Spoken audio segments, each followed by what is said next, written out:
Welcome back to the Den Mothers podcast. You are here with your hosts and favorite sisters, Lauren and Camille. Before we get started, we just want to shout out our ladies over at the Frame Creative Agency. Alyssa, Liz, and Nicole absolutely killed our rebrand. The colors, the font, the aesthetic nature about it, the name. They gave us everything we wanted and more. So if you yourself are interested in rebranding your business, these are the ladies to call. Head over to their Instagram at The Frame Agency and mention the Den Mothers for $500 off their Mac Daddy package.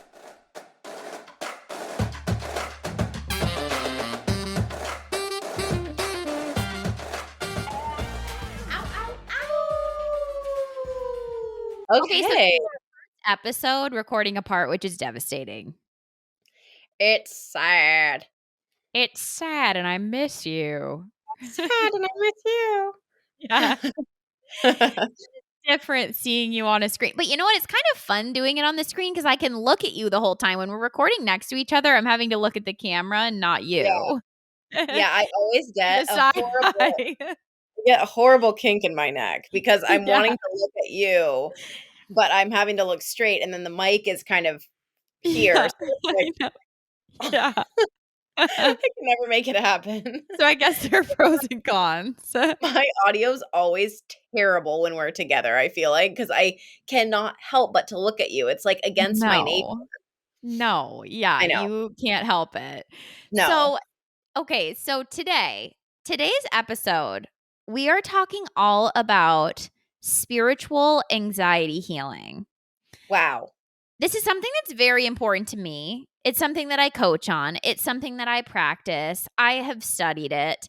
I feel very connected to this topic. And I know that so many people in our society right now identify with having anxiety.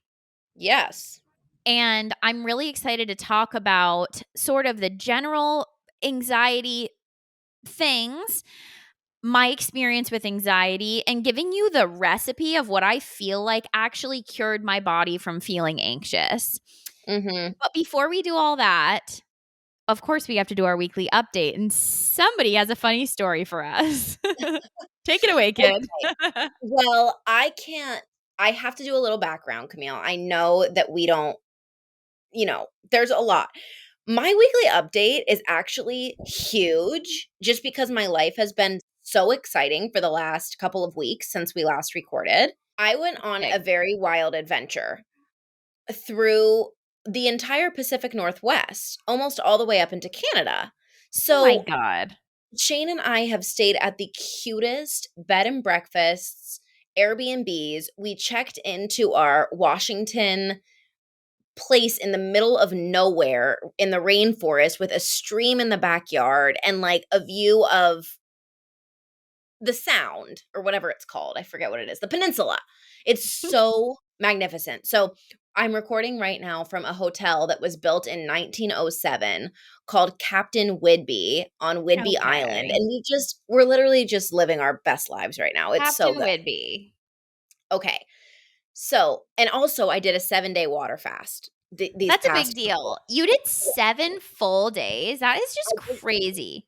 I did 7 full days, and I did incorporate this amazing immunity tonic that I made from basically making a soup and then taking out the solids. But I became obsessed with herbalism.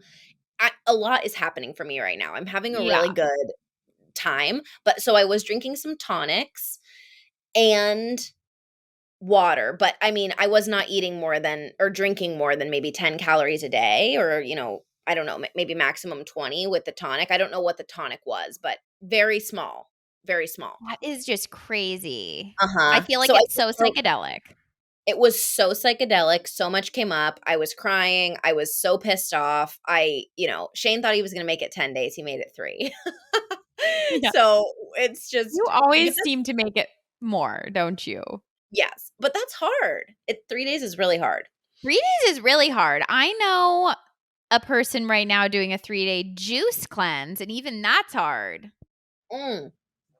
It's hard to not chew because you don't realize how often you just grab for a little snack and how, like, comforting chewing is. It makes you feel Yeah. safe and, like, primally, like, you're nourished, you're eating, your body feels good when you're chewing. So, So how exciting. You're staying in the coolest places.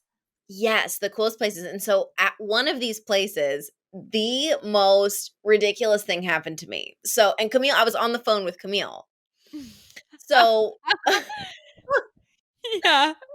okay, I Shane and I got into Eugene, Oregon really kind of later at night, maybe like 7 or 8.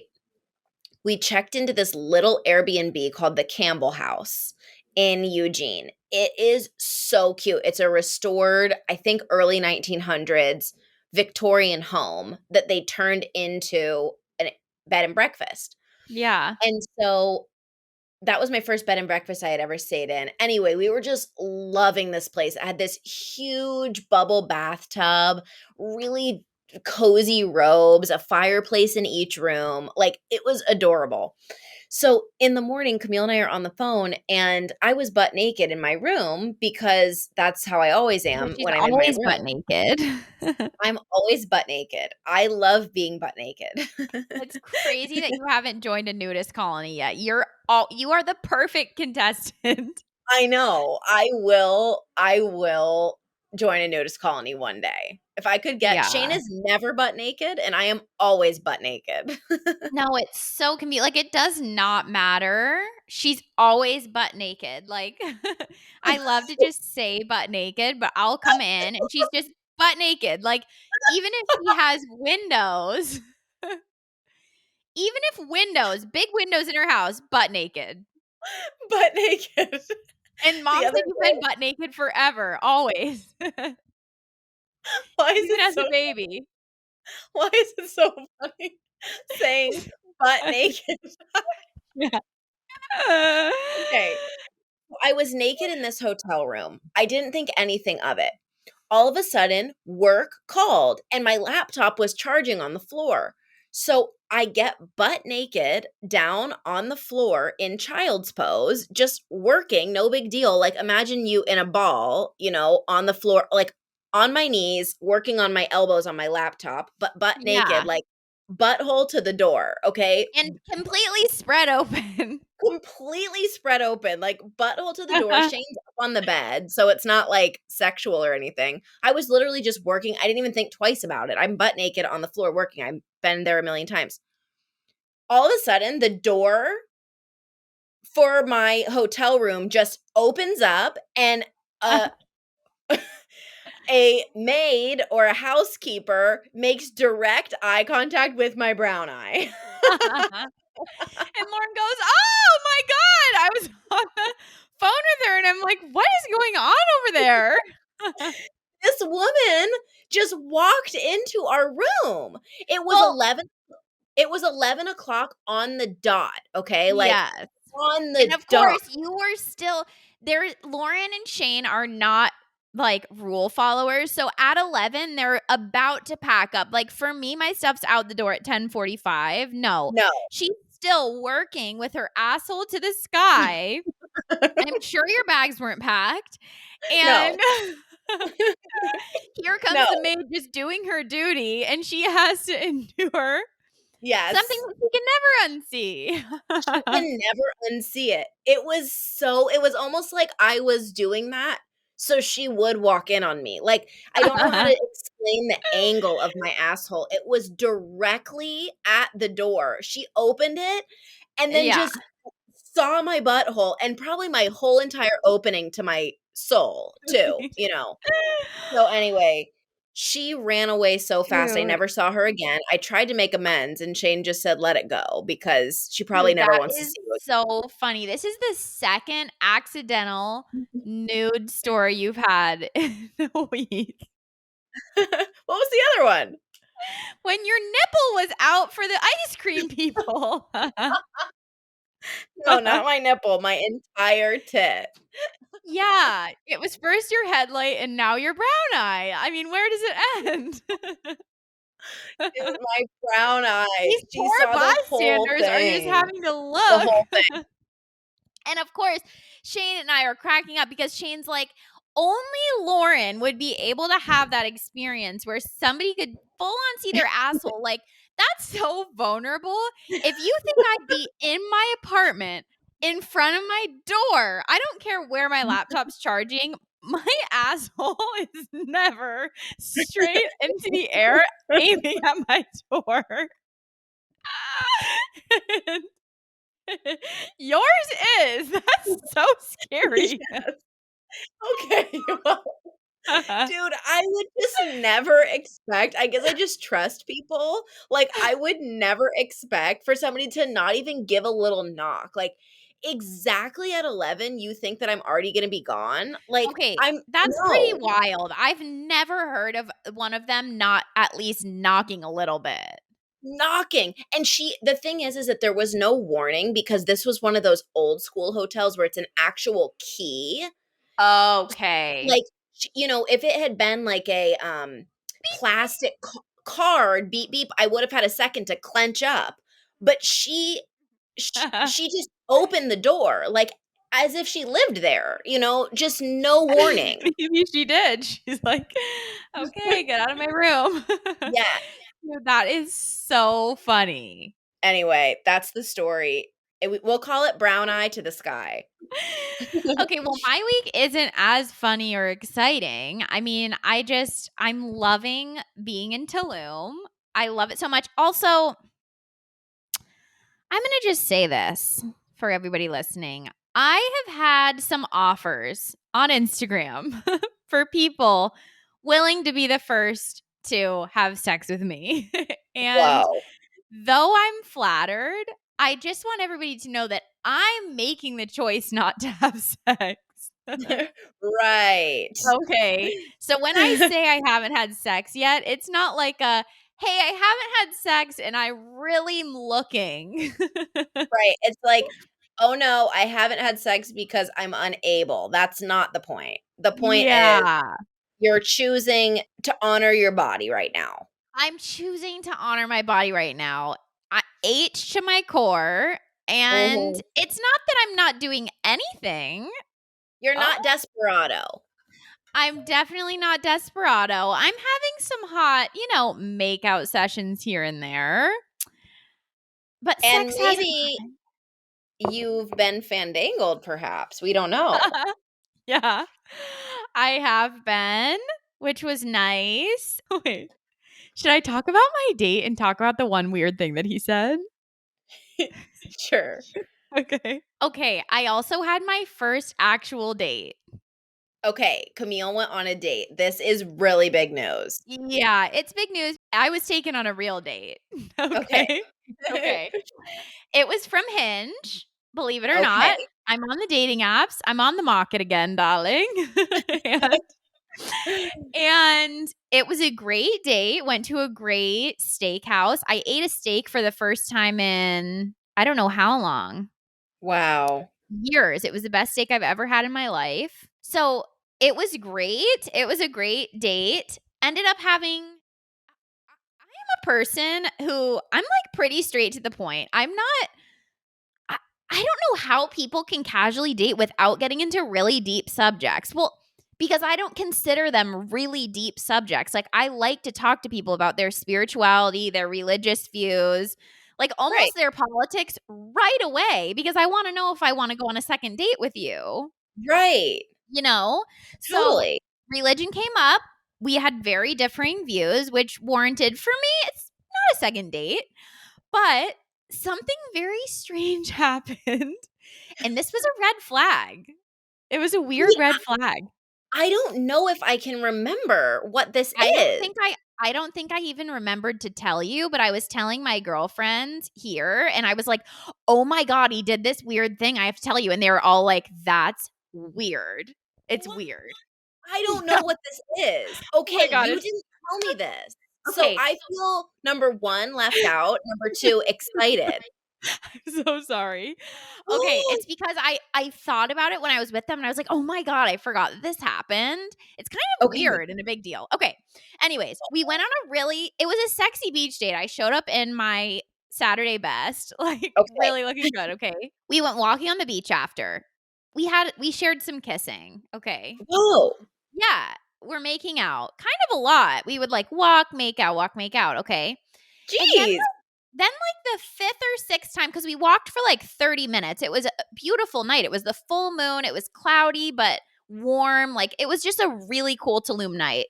Yeah. So, like, maybe the 5th or 6th kiss nearing the end of, like, when we were getting closer to our hotel,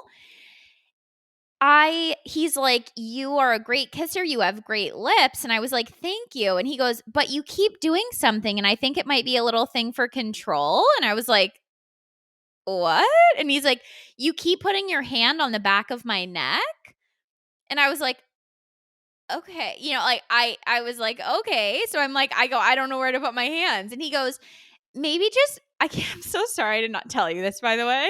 Now that I'm telling you, I literally can't believe I didn't tell you. I feel like my body is being sucked down into the basement. Like, Because my body is being sucked into somewhere I no, don't know where it is. it's because Lauren and I talked about the date the night of. I called her at, like, 10:30, and then remember my phone kind of died. I was, Yeah, like, out walking my dog, so we couldn't really end the conversation. Okay, yeah. so he goes, "Put one on my lower back and one on the top of my back. I think you'll feel more comfortable that way." And I was What? like, "Okay." What? Isn't that weird? I just feel like that's really weird. I just hate the notion of him giving you a suggestion for how you might feel more comfortable. That's exactly what I thought when it happened. I was just like, "Oh, hell no. It's not gonna be a second date for me," because I feel like that's like you having sex with someone and being like, "Actually, it feels better, like, right here," and then being like, "No, I think that this feels better for you," you know? Like him telling me I just could see the writing on the walls that he was very controlling. Oh my god, that is so weird. Like, instead of him but even just giving somebody a suggestion for where to put their hands when you're kissing on the first date is so weird. Maybe he didn't like that your hand was on his I neck? think that that's what it was. I think maybe it was something for him, but I thought Right. this and it was so, like, casual and happened so fast, and I was kinda just like, "That was weird," but we were already, like, I don't know, 20 minutes out from the restaurant, and we're, like, walking back, and I'm just like, "Okay." So, then the next time you kissed, did you I obey? started laughing because I was like, "I don't know where to put my hands," like, I kind of made a joke out of it. I mean, I feel like the neck is a really nice place to put your hand. It's, like, so normal. I don't know where like, if I had one like, my hands above their head, like, on the back of their head and stuff. Yeah, I don't know. I don't know if the back of the neck is my first move, but geez, I mean, big deal. I just, like, kind of love holding someone's head, I guess. I mean, I don't know. I it was so strange, and the minute I told my girlfriends, they were just like, "Oh, I don't like that. I don't like that he said that to you." I'm like, "Neither do I. I feel like that's weird." But you know what? A lot of people wouldn't catch that, but for me, I feel like it was just, like, immediately my body was like, no." Yeah, I feel like that is so weird. Okay, I'm Yeah. so glad that I know that, and I feel that, yes, he was asserting some kind of weird control without Yeah. like a passive aggressive control or, like, being unable to say that maybe he didn't like that you were doing that. It's funny that he suggested that you were doing something for control. Yes, and then he said, like he assured me that I was safe, he wasn't gonna hurt me. What? Yeah, dude, it was kind of weird, but it was, like, so fast, and he said it so nonchalant, and I was just like, "That was weird." Like, it kinda hit me the next day, I was like, "That was weird when he did that." Wow. Okay, well, there we go. He's out of the running.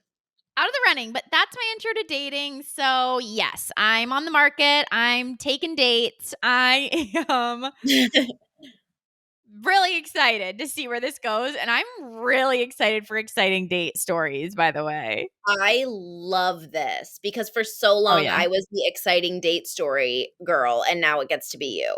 I know. I'm so excited about it. I love that. Okay. Shall we get into our topic for the day? I think we shall. Okay. So today I want to talk about anxiety. Mhm. And the reason this is really important to me is because I used to identify as being a very anxiety ridden person. I can see that it runs in the family. I have gone to therapy thinking, it was for certain things. I've essentially, I guess I can just start with my experience on anxiety a little bit. Okay. As a little kid, I used to have panic attacks when I was a competitive gymnast at night, which I didn't know was panic attacks until I started experiencing them again in my late 20s. So, had that phase, didn't really feel like I was so anxious, but then through college and after college, anxiety started to become a part of my identity. Mhm. And I think it became so deeply a part of just my vocabulary that I would use it in sentences even if I wasn't feeling anxious. Right. Okay. So when we talk about general anxiety, the actual definition for anxiety is a feeling of fear, dread, and uneasiness. That's it. It may cause you to sweat, feel restless, tense, and have a rapid heartbeat. Okay. Okay. John Hopkins classifies anxiety as generalized anxiety disorder is a condition of excessive worry about everyday issues and situations lasting longer than 6 months. And in addition to worry, you may feel restless, fatigue, trouble concentrating, irritability, increased muscle tension, and trouble sleeping. Mm. Okay. Now, there are a few different anxiety disorders. So, categorized under anxiety is things like agoraphobia, which I actually didn't know was anxiety, but agoraphobia, generalized anxiety disorder, panic disorder, separation anxiety, and a handful of others. But those are, I think, the most common that people would know those terms. So, later in my life, okay, at age 26, when I did a psychedelic experience, I started facing trauma, sexual trauma, trauma in relationships, learning to set boundaries and stuff.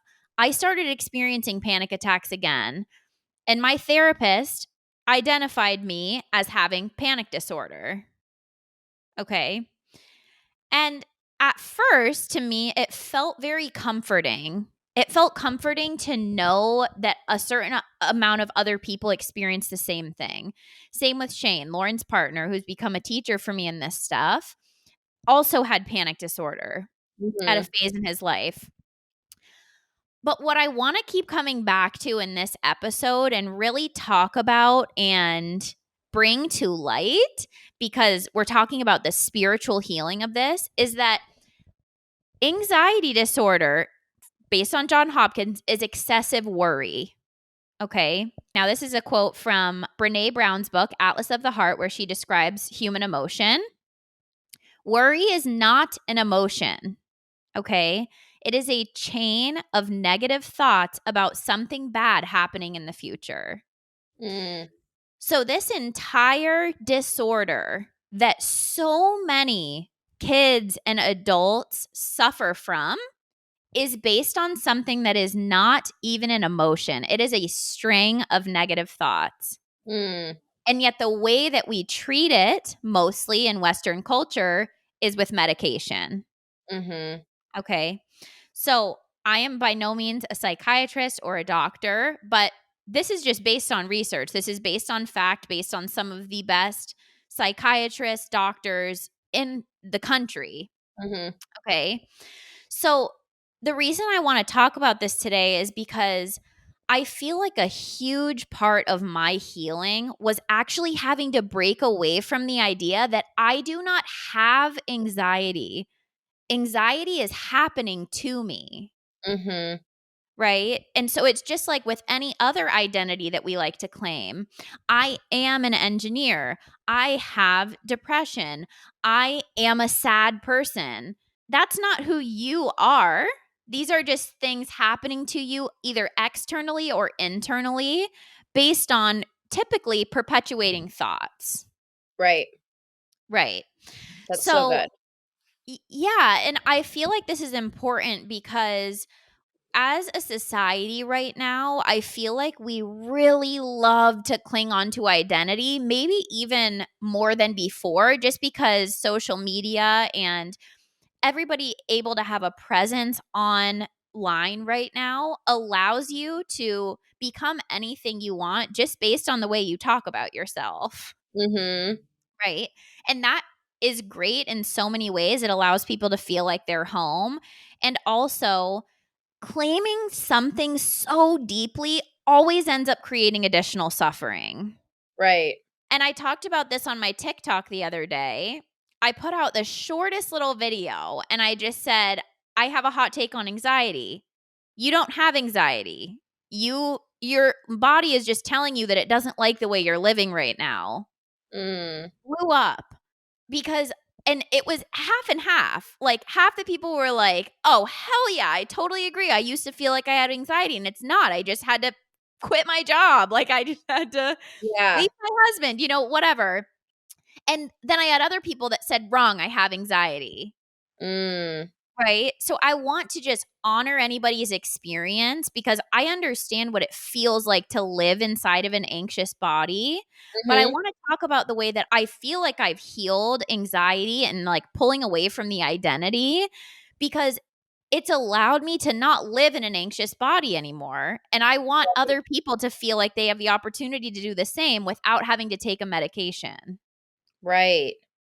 Or to Yeah. wean off of their medication if they want to, or, to just have an idea, like, when you claim something so deeply, "I have anxiety," or "I am anxious," it really limits you. It limits the directions that you're able to go. It holds on to you in some way. So releasing some of those identities and coming back to, okay, I am, and then these things are happening to me.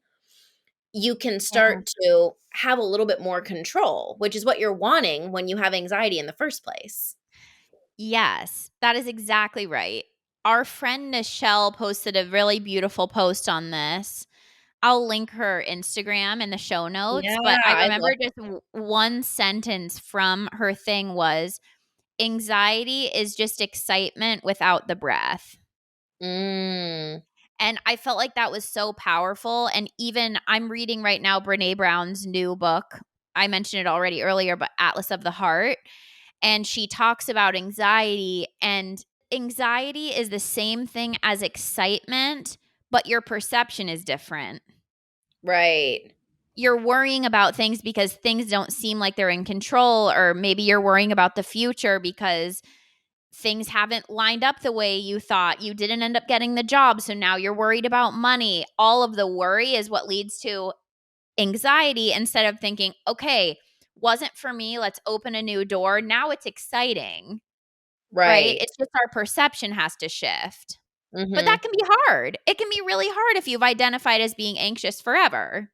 I also think that we currently live in a world that is so overly stimulating that it's like the perfect grounds for anxiety. And sometimes I get a little bit confused. I'm the last person to talk to about this probably, but I get a little confused between like anxiety, feeling tense, having a little bit of like ADHD where you have too much going on, too much stimulus, or feeling overwhelmed, like all of these things that I feel like feel sometimes like I will say the words, I'm feeling anxious about all of this all of these options that I have. Like there's Yeah. so many choices to make that it just feels like everybody has a touch of anxiety if in my opinion.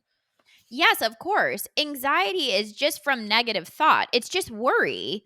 So, Right. excessive worry, every single person has had excessive worry in their life. Yes. So, for people who have feel like they're constantly worried, I just want you to know that there are things holistically and spiritually that you can do so that your body doesn't have to feel like that anymore. Like, Right. I remember having so much worry and just being like, "I do not wanna feel like this anymore. I'm sick Right. of it." I had to hit my I do not wanna think that I'm gonna have a panic attack during the day. I don't wanna I don't wanna be anxious when I'm thinking about my relationship. There Mhm. are things that you can change, and I always come back to this quote in The Power of Now. If you cannot find presence now, you must make a change. And I Mhm. think that that very much relates to anxiety. Like, if you're feeling consistently anxious, you have to make life change if you actually want to feel differently. Right. Right. I'm gonna tell you what I feel like is my recipe for healing. Yes, what did you do? We wanna Yeah. know. Yeah, this is my recipe, and honestly, it's taken a lot of work. Like, I want people to know that when you go all in on a journey, there's no quick fix. Even if you decide to go the medication route, there's still no quick fix. You're Mhm. constantly having to adjust. You're having to find the new medication. Maybe one doesn't work with your new birth control. Like, a quick fix to anxiety isn't possible because it's in your mind. And we have to train the mind and really become conscious in order to make change. So, this is my recipe. Get ready. Wanna say this as a caveat before you dive into is like your recipe is yours. It's Yeah. based on your life experience. This is not just like a 7-step to No. healing anxiety. It's like you essentially what Camille's going to tell you is what she did, but what you have to do, and this is with everything. When it comes to anxiety, when it comes to sexual confidence, when it comes to feeling powerful or confident or whatever it is, you must make the unconscious conscious. You have to Mhm. address the thoughts that are running in your background, in the background of your mind, and you must bring them forward and look at them, or else you will be walking around thinking that you are what you're not. You're not Yes. in reality. Yeah. So you have to come into reality by making the unconscious conscious. And what Camille's going to address, at least what I think, sis, is that Mhm. these are different methodologies to make that possible. That's exactly right. Yeah. And with all the stuff that we record on, that both of us coach on, these things are really just things that brought me deeper into the present moment. And then all of a sudden, it's like, "Oh, I don't have anxiety anymore." Of Right, course. Of course, right, because I'm living now. right, Anxiety is worry about the future. Well, I'm not worried about the future anymore. So here I right, am. Here right, I am. My body isn't anxious and I feel fabulous. right. And right, it's not and none of these happened. I didn't do like step 1 is this. I'm giving you 4 things today because these are I put them into sort of categories. These Yeah, are in no particular order, and this was all happening at once. Right, yes. over the last probably 2 years. Over the last 2 years. Yeah, I started having panic attacks February panic attacks again February 2021, right before I quit my engineering job. Okay. So, my first category is, and I know this is all about anxiety healing, but my first category is healing. This can look different for every person. For me, I had to address sexual trauma. That was huge because I didn't realize how anxious my body felt because I hadn't processed that experience yet. And I don't want to go into it today. I talked about this on one of our episodes. We did a full episode on it. But for me, I felt a lot of anxiety when I tried to sing in front of people, like even for joking or for, just to like show people that I had a little bit of pipes, lot of anxiety. I felt a lot of anxiousness in my body when I had to set boundaries with people. Even saying the word no to people. If someone would ask me for a favor and I didn't want to do it, saying no felt painful. Mhm. And it's because I hadn't healed the trauma yet. Those were all things adding to this anxious body. Mm. Along with sexual trauma, I had to heal my relationship with alcohol and caffeine, to be honest. Mhm. The videos I post on TikTok about caffeine specifically and alcohol usually do well because I know so many people who are like, I have so much anxiety, and I'm like, yeah, I just saw you slam a 6-shot espresso from Starbucks. Like, of course you're feeling anxious. Right. Right. Caffeine and alcohol both mimic panic attack symptoms. You have an Right. increased heart rate, your blood sugar changes, your cortisol level changes, and you're no longer in your body. So it leads to dissociation and anxiety. Mhm. So for me, I had to go back and heal my relationship. Caffeine, I felt like I just had to wean off until I could find something that felt good in my body. And for me, I can't have anything more than a matcha. A matcha latte. It is like 16 milligrams of caffeine. And I think a cup of coffee has over 100, 150. Whoa, no, it For has one. like 80 to 100. But a Starbucks coffee has Probably like has 150. Yeah. yeah. And I feel like a lot of people are doing that. That is crazy. Yeah. It's I used to be crazy. one of them. I would drink Oh, a grande iced what was it? Guris Brigamotus. Gurus Brigamotus says. I would drink one of those things. I was addicted to them, and now I can't even I had 1 square of dark chocolate last night. 1 square, and I was laying down to bed, and I was just like, "I'm gonna write my whole book right now. I'm gonna write my whole book." Like, it affects me so it is like crack cocaine, and then I crash. I'm depressed. It's It's so crazy. crazy. Okay. It is Anyway. so crazy.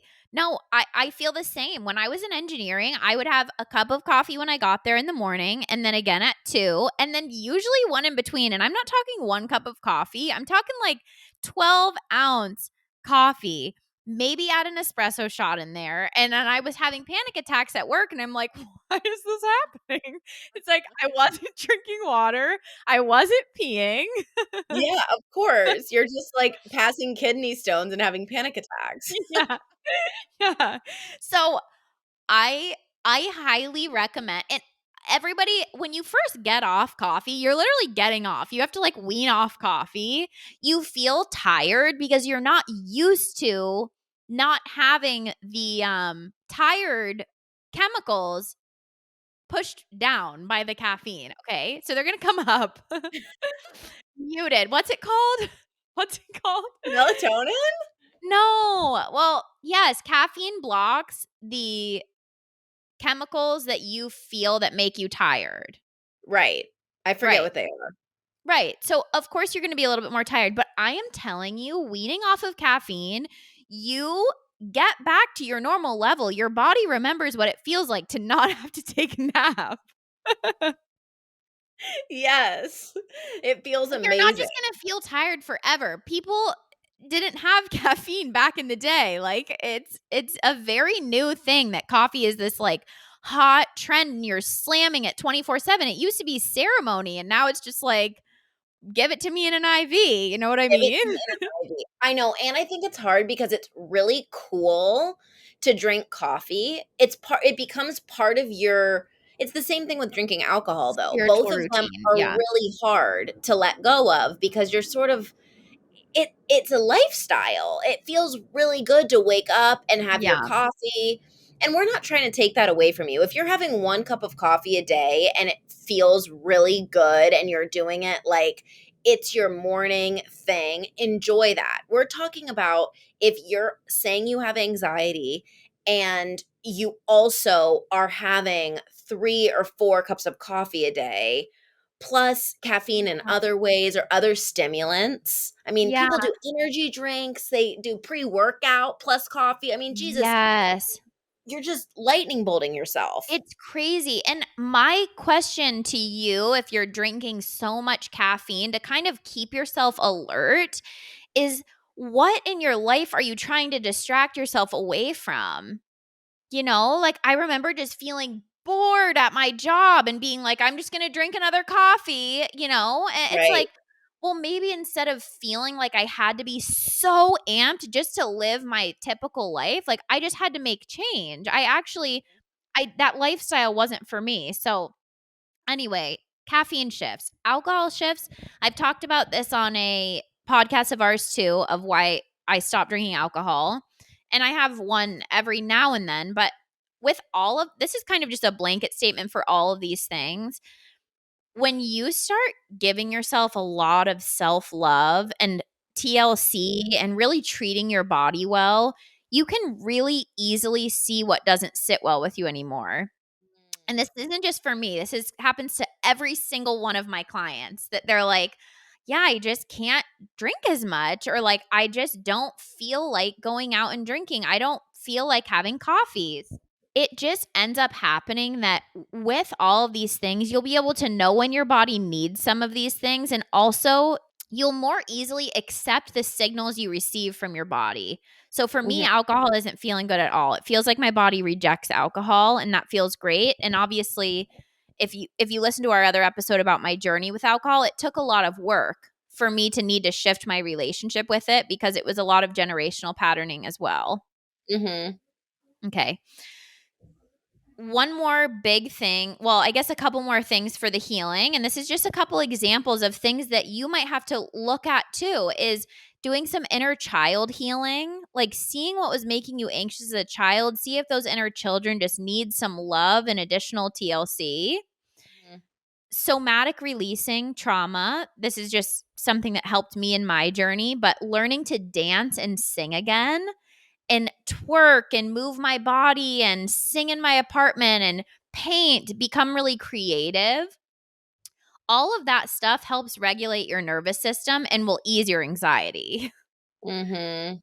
And I think we're all scared of doing stuff that feels like a kid. It's like, yeah, I want to paint. And I'm not good at it, or I'm not good at dancing.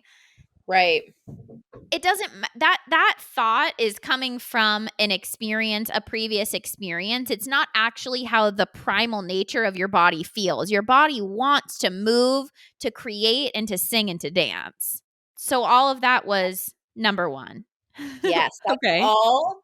So mark it down. That was number 1. That was number 1. It's a lot. Okay. Well, we're giving you the big bucket. Pick out little ones, but basically this is all the stuff that you'll address throughout any kind of a healing process. It's I so know. important. It's like, It's so yes, we are important. talking about anxiety. And surprisingly, we're also talking about sexuality right now. Today's episode is about anxiety, but if I were to talk about sexual healing, this is what you do. You go through and check these boxes of like, what are you doing in your body? What is making you feel unsafe? Let's Yeah. repair that, and now we can move on. Healing, we could label as just bringing the body back to safety. Totally. And this is an ongoing process. That dancing and singing, it's stuff I incorporate every single day into my routine. I'm Mhm. serious. Every day now. It just feels natural. When I haven't danced or sang in a long time, it's just like, well, my body's craving it. My body's craving it. I'm conscious of caffeine and alcohol intake every day. It's just something that's become so easy for me. I don't even think about it. It just Right. is part of my life. My second thing that really shifted my mental state was relationships and boundaries. And those to me pair together because a lot of the time, if we have trouble setting boundaries, that runs into every relationship that we have. So for me, the change I actually had to make was, and I think the big kahuna, obviously, for me was leaving my ex. It was actually going through a divorce. It had to be that serious of a shift for me. I think it has to be that serious of a shift for a lot of people, and they'll Yeah. dance around it and dance and do these little tippy toe ballerina moves, and really it needs to be the big kahuna for so many people. It has Yeah. to be quitting your job, selling your house that's too fucking big, downsizing, getting rid of stuff, leaving your partner. I mean, I'm just saying it Yeah. needs to be these big things usually. If you have big anxiety, you most likely need to make big shifts. Yes. That is like the entire purpose, and what I wanted to come back to at the end is like, if you want big change, you make big shifts in your life. I don't know any person who is really happy in their career and in a really loving relationship who's just like, I am riddled with anxiety. Right. Yeah, I'm sure it happens. And then it's stuff from childhood, it's stuff internally that's going on. Yes, it's big shifts, big healing, big Big addressing, healing. big changing your relationships. It's the thing that scares you. If you are in a happy relationship and you love your job and you're riddled with anxiety, what scares you to face? If it was right in front of Yeah. your face, what scares you? It's that. It's that. So Mhm. go there. It's that. I mentioned TikTok trends on here because honestly, they're just so wildly accurate sometimes. This one of this girl saying, "My relationship crumbling because I had anxiety," in quotes, and then the next screen of her is like, "Realizing my anxiety is completely gone after leaving my partner." It's like, Yes. yes, that's actually how I felt. It was, not only me thinking I had so much anxiety, but also my partner telling me, it's your like, you have so much anxiety about it. It's not me that makes you have anxiety. Well, really? Because now that I'm gone, I don't have it. Right. I am feeling very good. Yeah. No Yes. more anxiousness in my body. So changing relationships and setting boundaries. That was number 2. My boundaries were bigger. It ended up being telling people stuff I didn't like. Like if somebody, say for instance, was wrestling me too rough, and I was like, I actually don't like that anymore. Maybe I liked it in the past, but I hate that now. Yeah. Yeah. Yes. Or setting boundaries of saying no to people, saying no to events that were making me anxious. If I went to an event and I all of a sudden am just not feeling great, being comfortable enough with myself to say, I'm just going to go tonight, you guys. I feel like I'm ready to just be on my couch instead, and appreciating and celebrating that part of myself and not being scared of it. Totally. Okay. Okay. Number 3, and I think the thing that I have seen the biggest shift in not only me, but also my clients is incorporating a breathwork practice. Bingo. When we experience anxiety on a physiological level, our body is most likely having too much CO2 in it. There have been studies done if a gas mask filled with high concentration CO2 goes to somebody's face, even if they've never experienced a panic attack in their whole life, they have a panic attack on the spot. Wow. So, what we can do to repair that is actually practice breathwork methodology that allows our body to increase its capacity for CO2. And Mm, in doing that, we allow ourselves better stress adaptation. So now when you're in a stressful situation, your body doesn't immediately respond with fight, flight, or dissociation.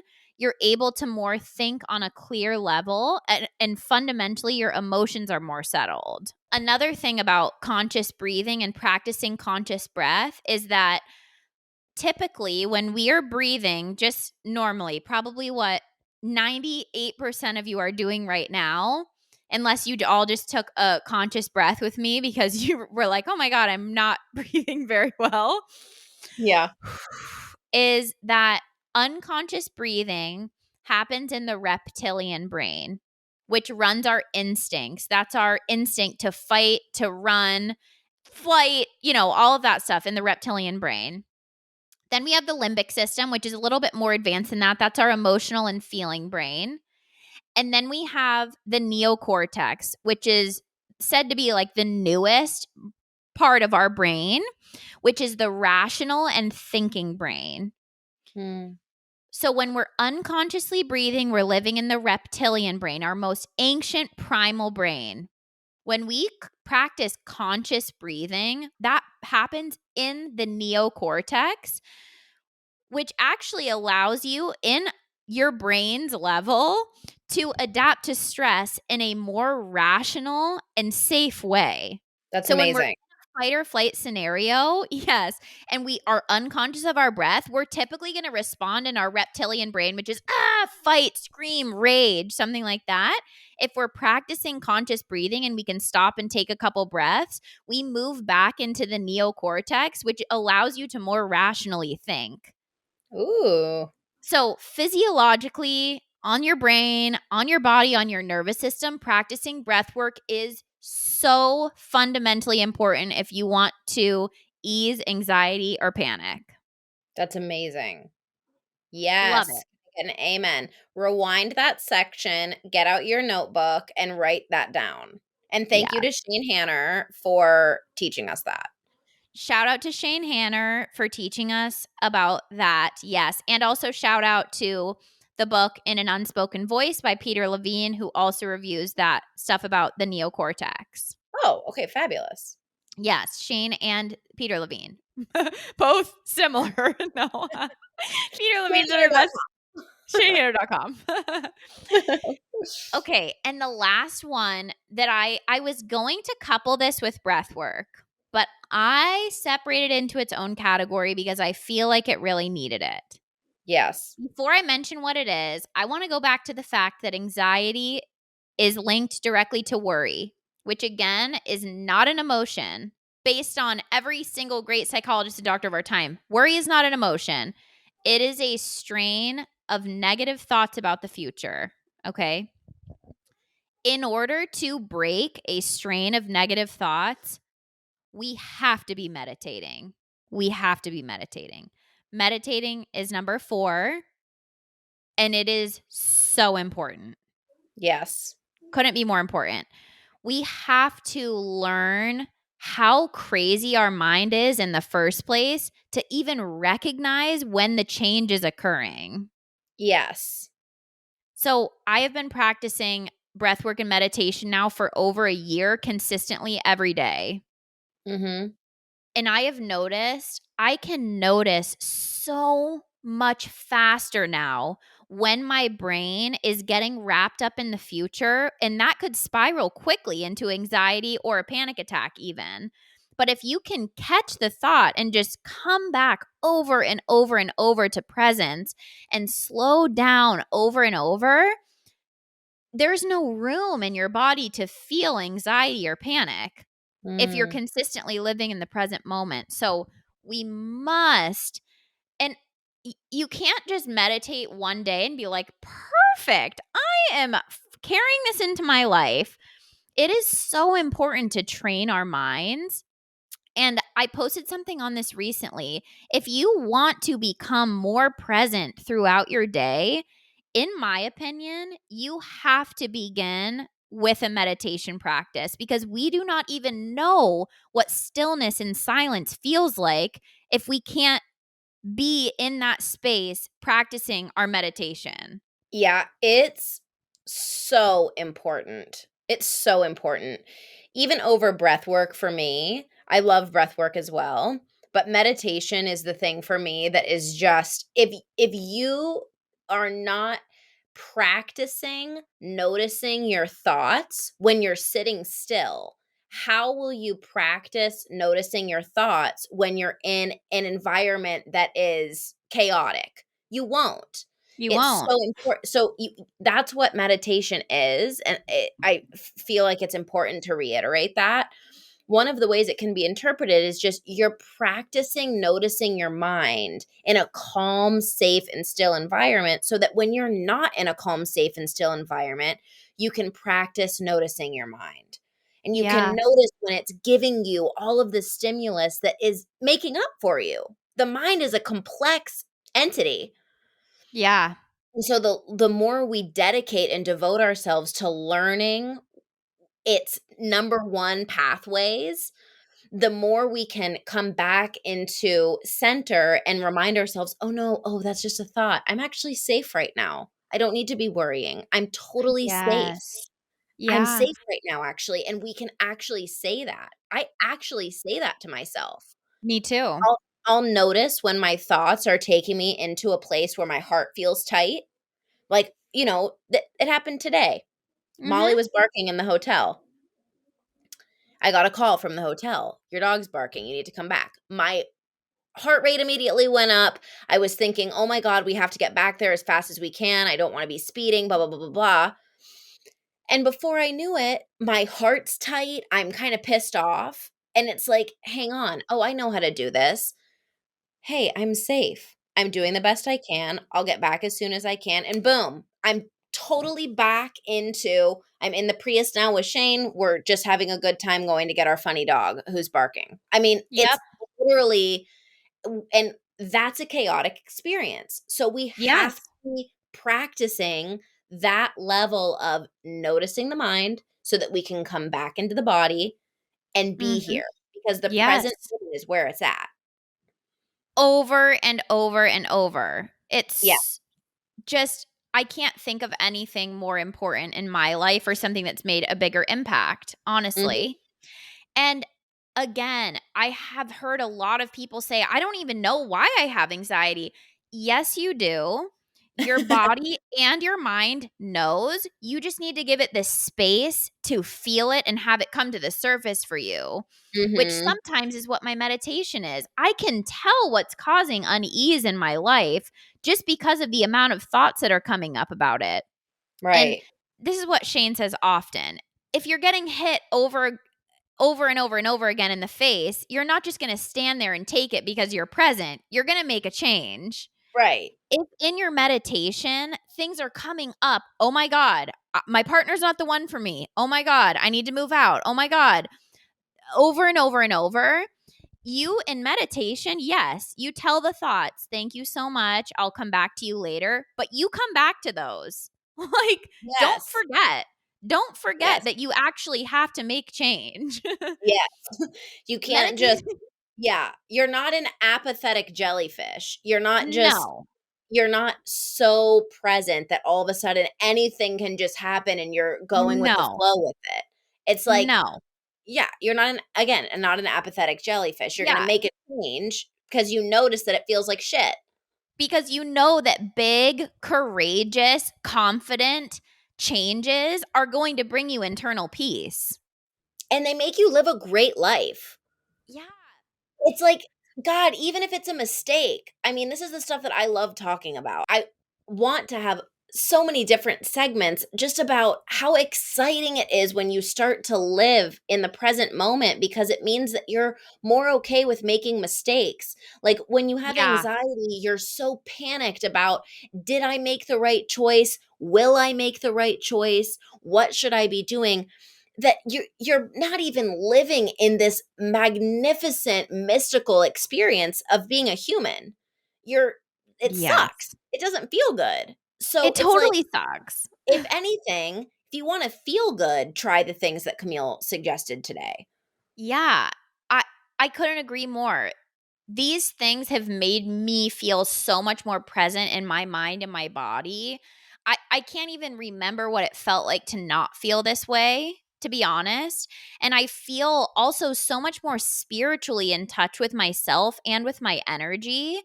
And I really value now that I've put so much effort and time into myself and dedicated to my practice, my healing, changing my relationships.